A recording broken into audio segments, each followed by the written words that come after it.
वकीलों की दुनिया अलग है। आप बड़े वकील तब तक बन ही नहीं सकते जब तक कॉन्टैक्ट्स आपके ना हो। बहुत मुश्किल है। शायद 100 में एक वकील अपनी स्ट्रगल से एक जनरेशन में बहुत बड़ा वकील बन पाएगा। 5-10 साल तो लोग जान भी नहीं पाएंगे उसको, धीरे धीरे वो सेटल होगा। शायद वो जिंदगी के आखिरी मोड़ तक आते आते बहुत बड़ा वकील बन पाएगा। पर अगर आप किसी बहुत बड़े वकील के बच्चे हैं तो आपके सफर होने के चांसेस शायद 99% हो जाते हैं। जुडिशरी को भी सैडली इस तरह से देखा जाता है।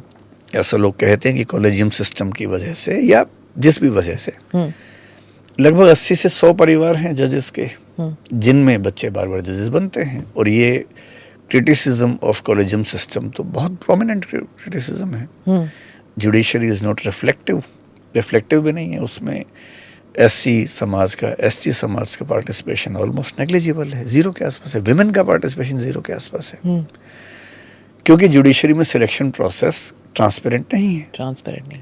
तो ट्रांसपेरेंसी वहां भी होनी चाहिए। तो मैं तो रिफॉर्म्स के हक में है। एकदम हक में हूँ। मैं तो दिल से administrative as well as judicial reforms होनी चाहिए। यस, मैं तो दिल से ये चाहता हूँ कि जैसे आईएएस है, आईपीएस है, वैसे आईजेएस आना चाहिए। Even Indira Gandhi tried for that, वो नहीं कर पाए उस समय। इंडियन जुडिशियल सर्विस के बिना judicial system of this country can never improve. Interesting बात है, जुडिशरी भी चाह रही है कि ऐसा हो, सरकार भी चाह रही है, पर उसके लिए जिस तरह का बहुमत चाहिए वैसा बहुमत इस बार तो और कम बहुमत हो गया है। तो 5 साल तो ये ठंडे बस्ते में गया।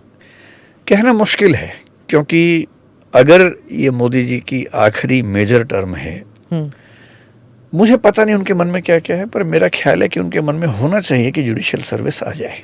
मेरा अनुमान है। मेरी बात किसी पार्टी के लोगों से नहीं होती है, तो मुझे पता नहीं कि उनके अंदर तो आप समझते हैं कि if it is not a majorитarian government in the sense of majorитarian not religious or anything, मतलब कि पूर्ण बहुमत की सरकार नहीं हो, तो तब ही बोल्ड स्टेप्स लेने चाहिए। हाँ, अगर संभव है तो क्यों नहीं लेने चाहिए। कोई ऐसा बोल्ड स्टेप जो देश के हित में है और उतनी पार्टियां सपोर्ट कर रही हैं तो जरूर लेना चाहिए।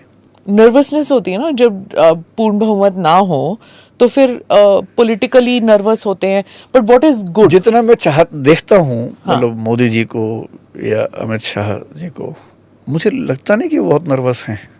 थोड़ा पीछे हैं, लेकिन नर्वस तो नजर नहीं आते। हो सकता है मेरी नजर में कमी हो, लेकिन मुझे ऐसा दिखा तो नहीं। स्टूडेंट्स जब आपके पास आते हैं, क्या इनमें से कोई चाहता है कि वो नेता बने? आते हैं ऐसे कई बच्चे होते हैं। वो पॉलिटिक्स से डिसहार्टन नहीं हुए कि नहीं पॉलिटिकल सिस्टम से कुछ नहीं होगा, ऐसे नहीं आते? नहीं, ऐसा एकदम नहीं। वो तो मतलब कई बच्चे ऐसे हैं जो आईएएस बनते हैं इसलिए कि 10 साल बाद रिजाइन करके आईएएस मतलब नेता बनेंगे। अच्छा, पॉलिटिक्स में अभी भी विश्वास है, मतलब दे हैव कि democracy is the only solution, they feel that. मतलब कम से कम ऐसे बच्चे तो नहीं है जो ये कहें कि democracy is not the solution. मतलब वैसी फीलिंग्स तो नहीं है कि स्टेट नहीं होना चाहिए। मतलब ये तर्क वितर्क चलता है आपके? हाँ, तर्क वितर्क खूब होता है। हाँ। और डेमोक्रेसी को लेके मतलब बाय एंड लार्ज सहमति सबको है कि वही अकेला सिस्टम है जो इस देश को चला सकता है। डेमोक्रेसी को लेके ना एक बहुत अच्छा आर्गुमेंट है कि अगर मेरी कार खराब हो गई है तो मेरे पास 2 ऑप्शंस हैं, या तो मैं कार को ठीक कर लूँ या बैलगाड़ी में जाऊँ। Democracy is the only car politically available now.